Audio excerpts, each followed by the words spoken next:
আসসালামু আলাইকুম। আজকে শুক্রবার। আজকে আমি রান্না করব ভুড়ি দিয়ে আলু দিয়ে ভাজি করব। এর সঙ্গে আছে এটা কি মাছ জানি বলে, সাগরের চেলা মাছ নাকি। এগুলো আমি পেঁয়াজ রসুন দিয়ে ভুনা করব। আমি ভুড়িটা 3 দিন পর্যন্ত ভেজে নিয়েছি। এখন আমি আলুগুলো ভেজে এর সঙ্গে মিক্সড করব। দিয়ে দিলাম কড়াইতে। এখন আমি দিয়ে দেবো আলু। ভুড়ির মধ্যে আমি সব ধরনের মশলা দিয়ে রেখেছি। এখন আমি আলুর মধ্যে দিয়ে দেবো সামান্য হলুদ, সামান্য পাঁচফোড়ন, সামান্য লাল মরিচের গুঁড়া, দিয়ে দিলাম সামান্য একটু লবণ। এগুলিকে আমি সব একসাথে মিশিয়ে ভালো করে ভেজে নিব। আমার আলুগুলো লাল হয়ে ভাজা হয়ে গেছে। এখন আমি দিয়ে দেবো এর মধ্যে ভুড়িগুলো।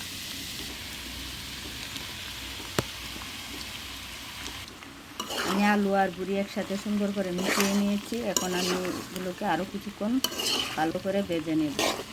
আমি কিন্তু ভুড়ির মধ্যে সব ধরনের মশলা দিয়ে রেখেছিলাম, আদা জিরা সহ যা যা লাগে সব দিয়ে 3 দিন বড়া ভাজি। এখন আজকে আলু ভেজে এর সঙ্গে দিয়ে দিয়েছি। আজ শুক্রবার। আল্লাহর কি রহমত দেখেন, দীর্ঘ 10-12 দিন বৃষ্টি থাকার পর আজকে কি সুন্দর আকাশটা পরিষ্কার হয়ে গেছে। আর আমি এদিকে কিছু কাপড় ধুয়ে লেড়ে দিয়েছি।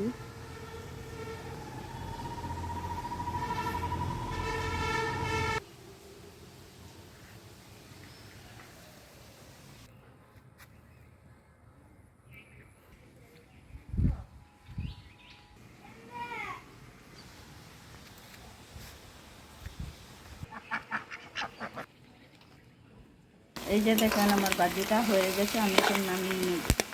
ভাজিটা আমি নামিয়ে নিয়েছি। আবারও কড়াইয়ে দিয়ে দিলাম তেল। এখানে আমি দিয়ে দিচ্ছি রসুনগুলো। আমি একটু নেড়ে ছেড়ে আগে ভেজে নিচ্ছি। রসুনগুলো আমার লাল হয়ে গেছে। আমি এখন দিয়ে দেবো এর মধ্যে পেঁয়াজ কুচিগুলো। দিয়ে দিলাম পেঁয়াজ। আমি এখন পেঁয়াজের মধ্যে দিয়ে দেবো লবণ, যেন তাড়াতাড়ি পেঁয়াজটা মিলাই যায়। দিয়ে দিলাম লবণ। এখন আমি পেঁয়াজকে ভালো করে ভেজে নেব। পেঁয়াজটা আমার ভাজা হয়ে গেছে। আমি এখন দিয়ে দেবো এখানে একসাথে সব মশলা একসাথেই তুলে নিয়েছি। আমি এখন এখানে দিয়ে দেবো মশলাটা একটু ভালো করে মধ্যে কষিয়ে নেব। মশলাটা আমার কষানো হয়ে গেছে। এখন আমি দিয়ে দিচ্ছি মাছগুলো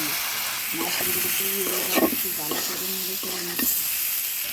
মশলার সঙ্গে মাছগুলো মিশে গেছে। আমি এখন সামান্য পানি দিয়ে একটু ভালো করে জাল দিয়ে নেব।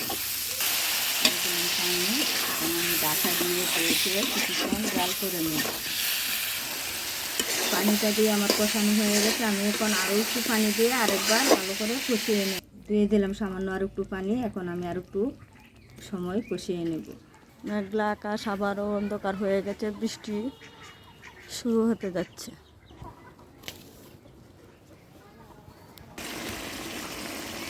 আমার ভাজিটা হয়ে গেছে। আমি এখন লেবু পাতা দিয়ে নামিয়ে নেব। আমার ভাজিটা হয়ে গেছে। আমি এখন দিয়ে দিলাম 2-3টা লেবু পাতা দিলে এই মাছে এর যে ঘ্রাণ আছে সেটা থাকে না। নিয়েছি, তারপরেও এটা একটু গন্ধ গন্ধ লাগে, এই জন্য আমি দিয়ে দিলাম তো একটু লেবু পাতা। এখন নামিয়ে দিলাম। এই যে আমি ভাজিটা মাছের কষানোটা নামিয়ে নিয়েছি। এদিকে খাওয়া দাওয়া শুরু হয়ে গেছে।